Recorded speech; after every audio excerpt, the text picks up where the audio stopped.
어려운 말씀입니다. 19절 말씀에 보면 이 말씀으로 말미암아 유대인 중에 다시 분쟁이 일어났다 했으니 이 말씀은 쉬운 말 아닙니다. 사람들 사이에 화합하게 하고 사람들 사이에게 하나님의 말씀 앞에 감사하게 하고 아멘하게 하고 귀에 듣기 좋은 편안한 익숙한 그런 말씀 하지 아니하시고 사람들 사이에 분쟁이 일어났습니다. 이 말씀은 어렵다는 말씀입니다. 제가 봐도 어렵습니다.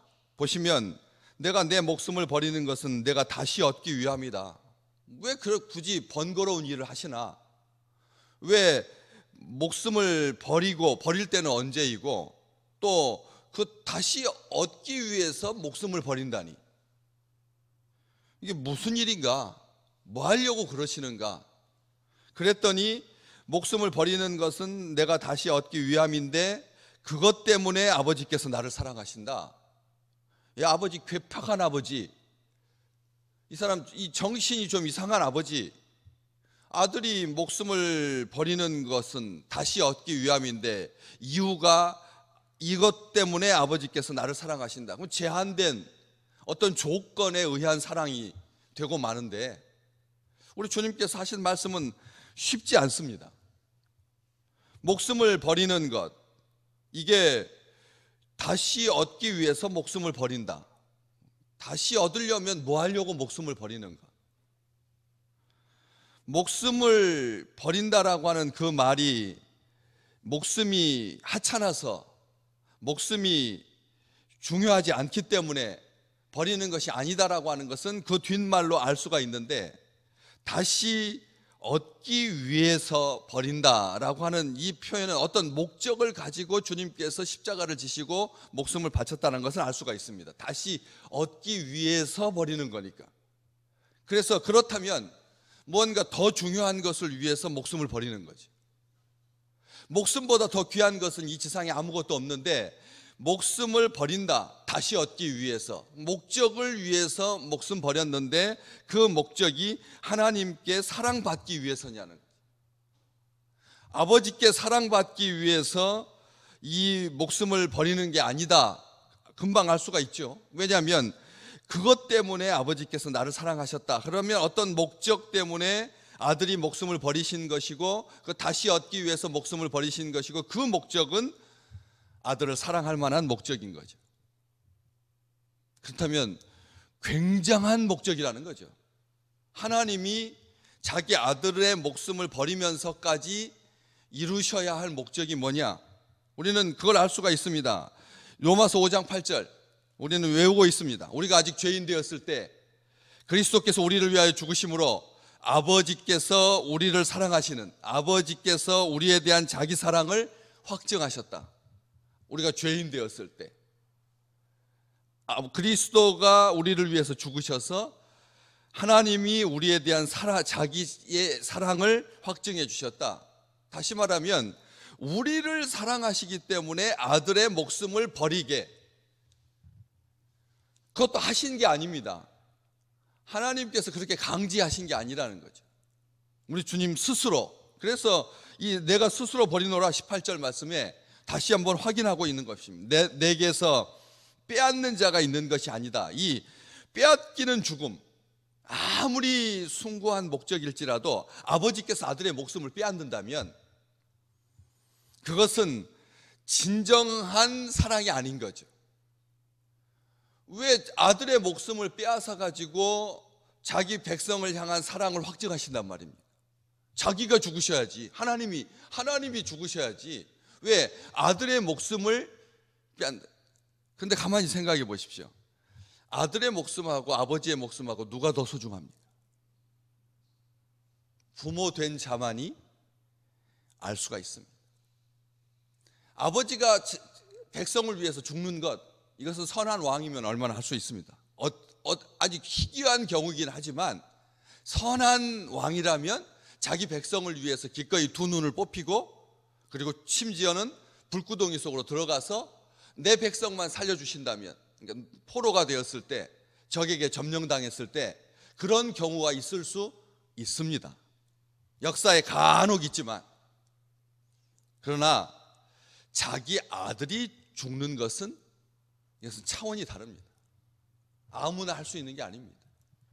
다시 말하면 아들이 육신을 입고 이 땅에 오셔서 죽으셔야지만 이 죄의 문제로부터, 사망의 권세로부터 해방될 수 있다라고 하는 하나님의 법입니다. 하나님께서 그렇게 정하신 겁니다.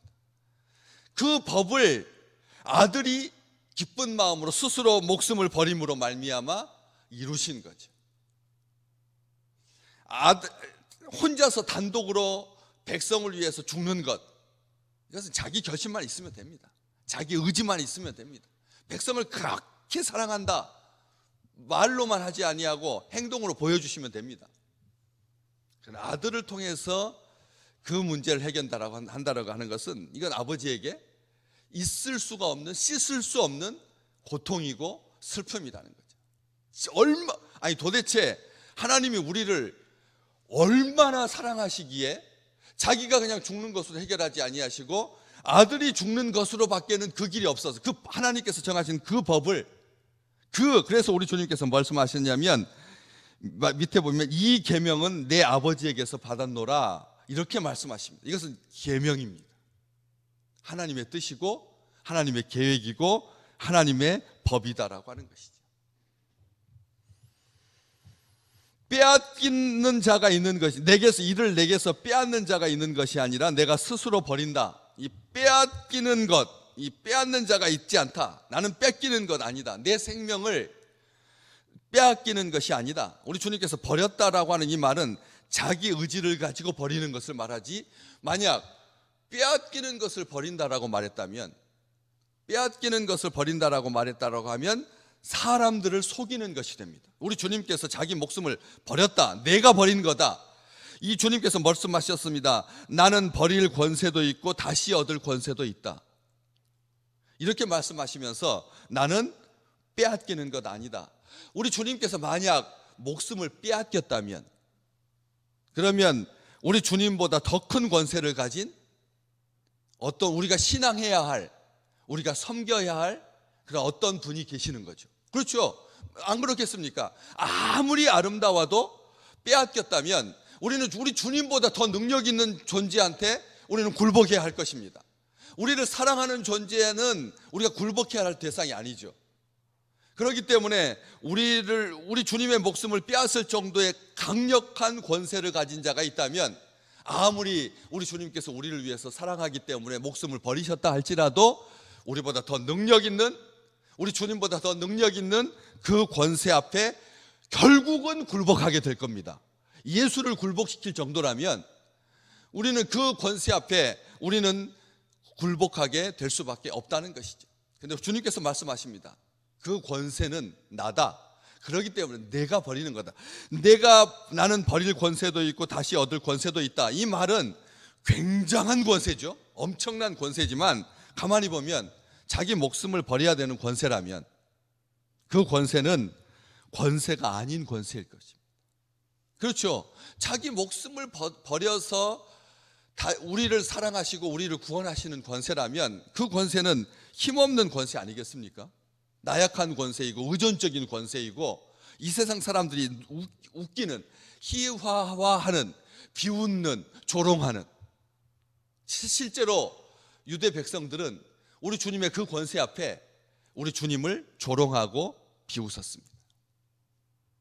그런데 우리 주님은 그 권세, 쓸쓸한 권세, 제자에게 버림받는 권세, 결국은 십자가에 죽는 권세, 세상에는 없는 권세, 그 길을 가셨습니다.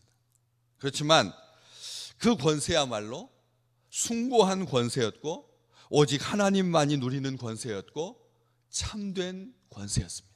이 세상 사람들은 이런 권세는 절대 취하지 않습니다. 우리 주님만이 누리는 권세인 겁니다.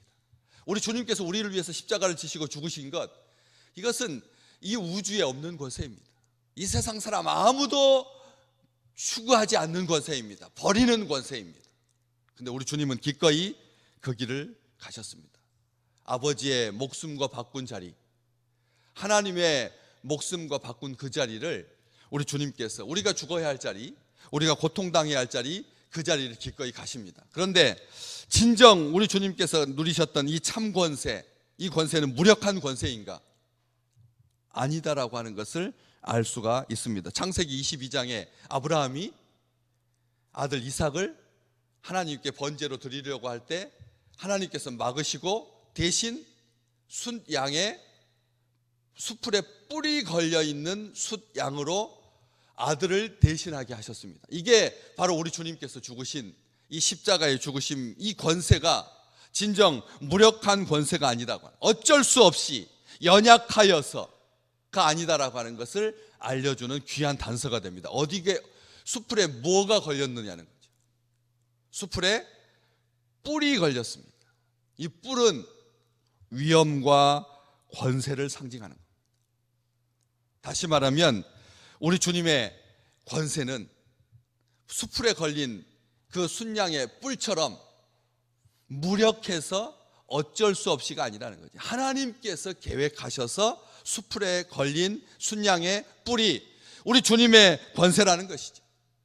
자기 백성의 구원을 위해서 선택하신, 우리 주님께서 스스로 선택하신 그 권세, 힘과 능력이 없어서, 그래서 억지로 빼앗긴 것이 아니라, 강제로 빼앗긴 것이 아니라 양들을 위하여 목숨을 버리노라. 11절, 15절, 17절. 양들을 아시는 그 양들을 위해서 자기 목숨을 내던지셨습니다. 양들의 유익을 위하여서, 이익을 위하여서 속죄와 대속물로 거리낌 없이 스스로 자발적으로 양들을 구속하기 위하여, 구원하기 위하여 그 길을 가신 것입니다. 하나님의 법대로 가셨습니다. 놀라운 사랑이고 은총입니다. 그런데 우리 주님은 이 계명을 내 아버지에게서 받았다라고 말씀하시면서 다시 말씀하시는 것입니다. 다시 말하면 하나님의 명령 때문에 내가 이 길을 가는 거 아니라는 겁니다. 놀라운 것입니다. 우리가 하나님의 법을 지킵니다. 하나님의 계명을 지킵니다. 그런데 어떤 사람은 그것을 명령으로 이해하고 어떤 사람은 그것을 계명으로 이해합니다. 왜 그럴까요? 사랑하면 아버지의 명령도 계명이라고 말하는 것입니다. 우리 인류를 구원하신 우리 주님의 그 대속의 죽으심인데, 이왕이면 말할 때 하나님의 명령에 의해서 했다, 그러면 아버지의 권세도 세워지고, 그리고 자기가 죽으신 그 죽음이 굉장히 확대될 텐데, 우리 주님께서 자기 백성을 위해서 뿔이 수풀에 걸려서 죽임당하신 이 사건을 우리 주님께서는 기꺼이 작게 만드시고 축소하시고 자랑하지 아니하시고, 그 목적이 누구를 위해서냐? 우리를 위한 거다.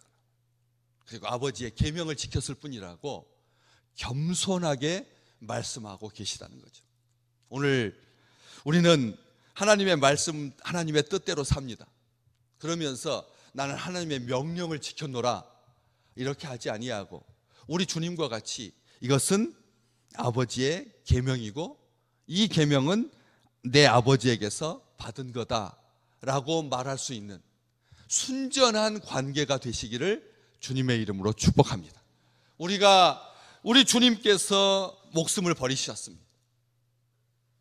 나를 위하여 그 목숨을 버리신 것입니다.